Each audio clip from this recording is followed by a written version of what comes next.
We're diving headfirst into the messiest, wildest, and straight up what the hell moments in UFC history.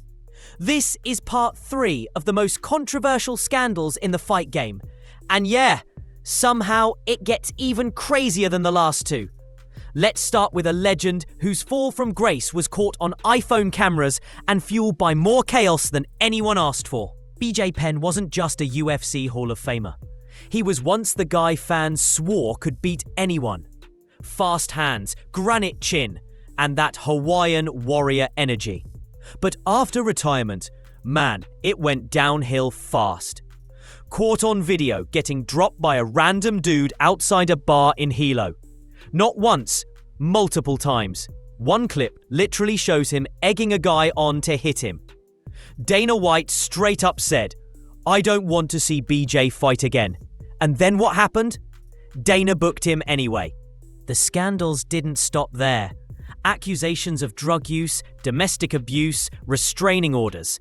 It became less about BJ the fighter and more BJ the walking TMZ headline. A sad, public unraveling of a guy we all once rooted for. But if you thought that was weird, wait till you hear about Diego Sanchez and the human fever dream known as Joshua Fabia. At some point, Diego Sanchez stopped listening to his coaches and started following a guy who literally ran around gyms waving knives at people. Joshua Fabia. Remember that name. This dude convinced Diego to leave everyone. Managers, teammates, the UFC itself. Said the UFC was poisoning fighters, accused them of conspiracies. Said Diego had secret knowledge. There's footage of him doing energy healing on Diego's neck while whispering weird mantras.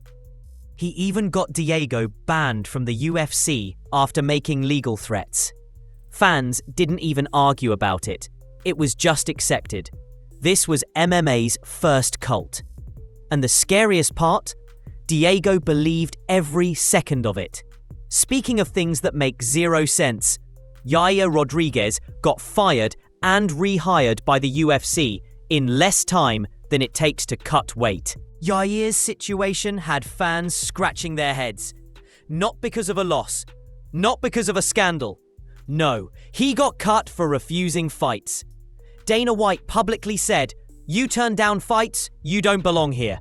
So Yair gets axed. Boom. Done. 2 weeks later, back in the UFC like nothing happened. No statement, no apology, no drama. Just back. To this day, nobody really knows what happened behind closed doors. But if you're good enough, the UFC tends to forget fast. Real fast. Now let's talk about one of the dirtiest doping stories in UFC history. The time Gleison Tibau got busted for EPO. Yes, that EPO. Tibau wasn't just caught with one failed drug test. He got double-tapped by USADA, and not for something light. We're talking about EPO, the same substance that turned Lance Armstrong into a Tour de France monster. He denied it, of course, but the ban came down hard. 2 years. And here's the wild part. Fans started looking backward. This guy nearly beat Khabib. As in, almost handed Khabib his first L. So yeah, how long was he on it? That question still hangs over his career like a dark cloud. But while Tibau was banned, another fighter was disappearing in real time, and nobody knew why. Enter the Khamzat Chimaev mystery era. Khamzat hit the UFC like a meteor. 3 fights in 66 days. Destroyed everyone. Called out the whole division. Then, nothing. Pulled out of fights. Silent. Then came the retirement tweet. "I'm done." Fans lost it. Was it COVID complications? Visa issues? Weight cut problems? A few months later, I'm back. UFC never gave clear answers. Khamzat looked like a future champ, and the promotion protected him like a golden goose. But to this day, the full story behind that disappearance? Still foggy. Speaking of mysterious silence, Let's talk about Anthony "Rumble" Johnson, who had a storm of legal battles that the UFC barely even acknowledged. Anthony Johnson was a knockout machine. Every punch was a potential meme. But behind the scenes, trouble. Multiple allegations of domestic violence, restraining orders, a long trail of court cases and shady moments that were barely mentioned publicly. He kept fighting. No press conferences about it. Just quiet. Then in 2022, Rumble tragically passed away. And while fans mourned the fighter, the off-cage story remained one of the UFC's most complicated legacies. A reminder that power in the cage doesn't always translate to peace outside it. But if you think that's intense, wait till you hear about Mayhem Miller's full-on descent into madness. Jason "Mayhem" Miller went from being a UFC personality to basically becoming a one-man crime saga. Domestic violence charges, breaking into churches, naked standoffs with SWAT teams. At one point, he was arrested live on Periscope while streaming himself ranting about conspiracies. The guy had more mugshots than UFC wins.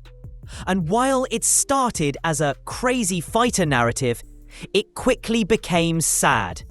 You stopped laughing. You just hoped he'd get help. But even among weight drama stories, Kelvin Gastelum's scale antics might be the dirtiest trick caught on camera. Weight cutting problems. Kelvin Gastelum lived in that zone, missed weight multiple times, switched divisions, still struggled. But one moment stood out. During a weigh-in, Kelvin leaned ever so slightly on his coach's shoulder while on the scale. And boom, he made weight. It looked subtle, but NYSAC caught it. UFC still let the fight happen. He won, and the internet dubbed it Towelgate 2.0. Another trick that got swept under the rug like nothing happened. But at least Gastelum was in the cage. James Irvin's scandal was all about what was in his system. James Irvin tested positive for substances that got the MMA world doing double takes. Methadone and oxymorphone, powerful opioids. He claimed it was from prescription painkillers after an injury, but the headlines ran wild. UFC fighter tests positive for meth. Doesn't matter how accurate that was, public perception was toast. Irvin's career never really recovered. And finally, we land on the king of mental gymnastics, Sean O'Malley. Sean O'Malley is many things. Flashy, funny, explosive, and apparently delusional. After losing to Chito Vera via leg kick TKO, O'Malley told every microphone he could find, "That's not a real loss." Fans weren't buying it. Chito definitely wasn't. Even years later, O'Malley still says he's undefeated mentally. He once said, "I'm 17-0 in my head." And now that he's actually the champ, that quote hits different. Confidence, branding, or just Olympic-level denial?